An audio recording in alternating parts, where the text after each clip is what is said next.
Hi guys, this is Klazartsc bringing another audio commentary, and this is Game 3 of the OSL Finals between Jaedong and Stork. And wow, it's been a roller coaster ride so far. Stork taking the first game comfortably after that early scout, and Jaedong coming back very strongly in the second, just warding off Stork's harass with some great Zerg play and micro and multitasking, and then bringing out a unique strategy. And I have to say, if before this game you had said to me that there could perhaps be a comparison between Savior and Jaedong at his best where he is now, I would have said it would be like comparing the Spice Girls to Luciano Pavarotti.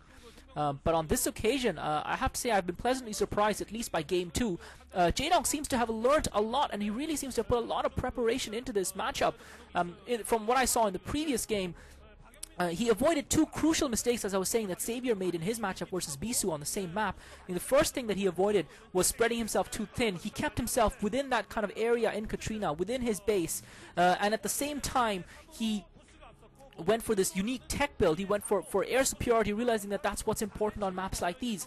And he seems to have found some sort of counter. He seems to have found a counter to the Bisu build, and that's by going 9 pool and getting that Spire up first. So it's an interesting ploy by Jaedong. It'll be interesting to see, and it seems to be specifically designed to counter the Protoss fast expansion, because it kind of allows the Zerg player to tech relatively quickly and still get a decent economy. So it's kind of a build that allows them to do both, rather than focusing completely on one or the other at the start, which is what the other builds would do. So and yes, go Team Liquid, teamliquid.net, guys.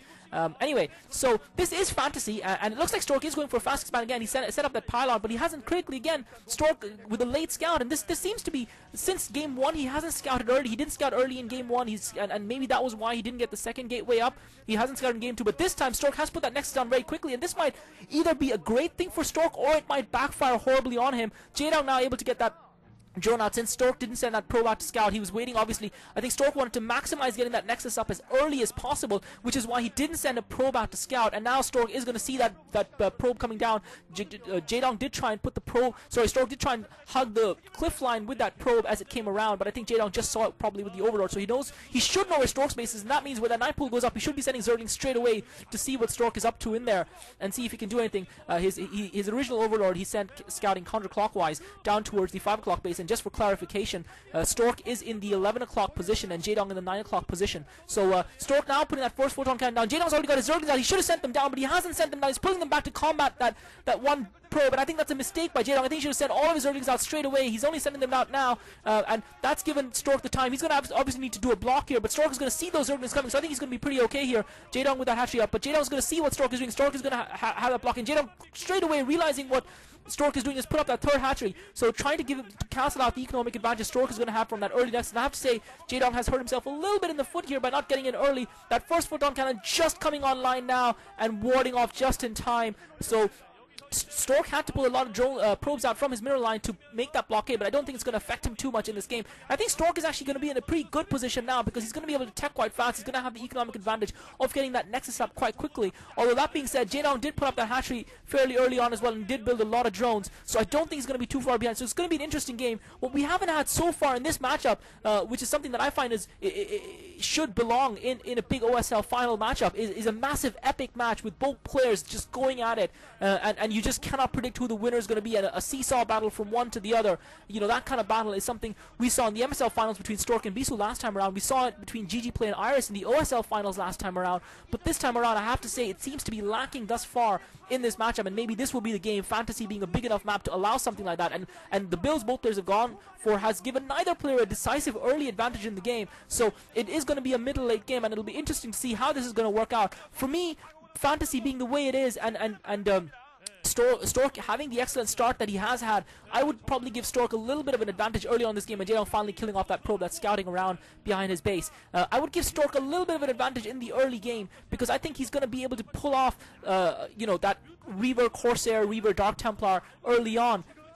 Excuse me, having gone for that fast Nexus, and he's also going to be able to put down and take those island expansions, which is again something that's in the natural tech tree for Protoss players, and I believe plays a big factor on maps where you have island expansions, and a Protoss player usually who doesn't utilize it is a very foolish one indeed. And Jaedong already starting his lair tech as well. Meanwhile, Stork has got his Stargate building. So I would say that definitely Stork has walled himself in. He's playing a little bit of a turtle strategy, but I think that's fine. I think it's a good strategy to play on a map like this, because he's going to have the air superiority if he goes for the 2 Stargates, and he's going to be able to control the map with that, and therefore dictate the game's play, which is what he really needs to be doing. Jaedong once again, Spire going up for Jaedong. Once again, he's putting up the Spire, and we saw this in game 2, and we saw how well it paid off. He's going to obviously try and make sure that Stork doesn't discover this for as long as possible, but Jaedong once again going for the Spire. I only see 1 Stargate for Stork so far, and Stork, I think, anticipating possibly, because Stork doesn't have scouting information. This is what happens when a Protoss plays blind. He doesn't know what the other player is doing. It's very easy for me to sit here and say this is what Stork is doing. Stork putting up the robotics facility. I think that's a wise move. I think he was probably anticipating, and mistake by Jaedong. He's allowed those Zealots to creep through. Stork has allowed Jaedong has allowed those Zealots to creep through, so they're going to now get in and get a scout in. Jaedong putting another hatchery. Those 3 Zealots are going to get down. Jaedong's not going to be able to stop them, and they're going to see that Spire, and that's obviously going to change Stork's strategy a little bit. But Stork, having put that robotics facility down, he's only got the 1 Stargate. So is he going to be ceding air superiority to Jaedong once again in this game? I certainly hope he isn't,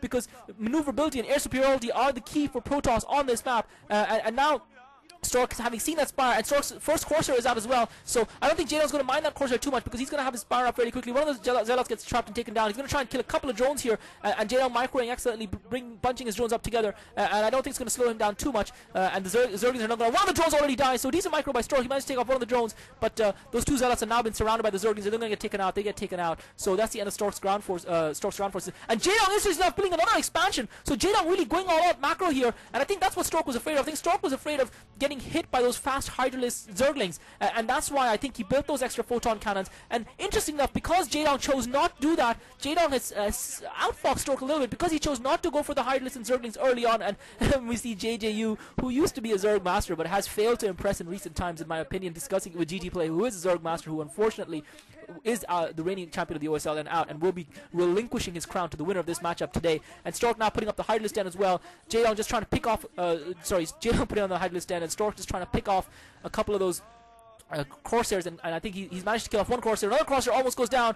Stork managed to save it, though, bring it to the safety of his photon cannons in his main. He's got a few Corsairs together. He's trying to establish that air superiority, but he really needs a second gate. He's got the robotic support bay up as well, though, and he's got the shuttle up. So he's going to have his shuttle, his Corsair Reaver combo going quite early here, and Jaedong might be in a little bit of trouble. He might be caught spread a little bit too thin. That expansion, I'm not sure. That Natural Expo at the 5 o'clock position, I'm not sure how good of an idea that is, but we'll have to see what Jaedong is going to make of it. He's going to have a tough time defending, and I think what Stork needs to do is he needs to come out of that little shell that he's got. He's built this porcupine where he's walled in at the 11 o'clock position of the base, and now, oh my god, the Scourges almost catch the shuttle out, but Stork manages to avoid them. The Scourges, and now Jaedong with the Scourges, excellent scouting by Jaedong. He's found the robotics facility and the robotics support base, so he knows the tech that Stork is going for, and he's going to be able to account for it accordingly. But as I was saying, and it looks like Stork is ready to move out. He must have... Oh, okay, he's actually going to take the island expansion as he should, and now Stork just killing off those scouting Scourges. So Stork is going to take that island expansion. I'm sure Jaedong is aware of it, that this is something standard that Protoss players will do.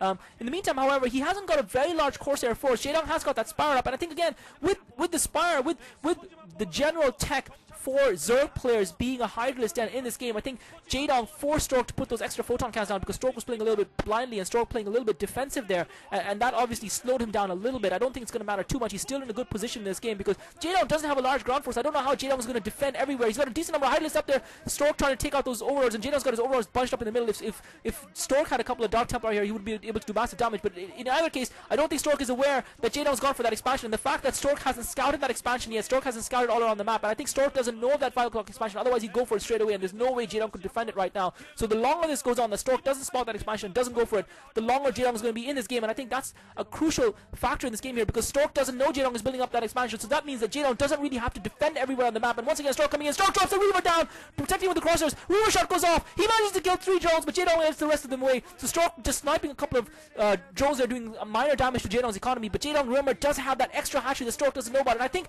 the reason Jaedong has put that down is to try and cope with and counter what Stork has done in terms of the island expansion, which he expects Stork to be putting up.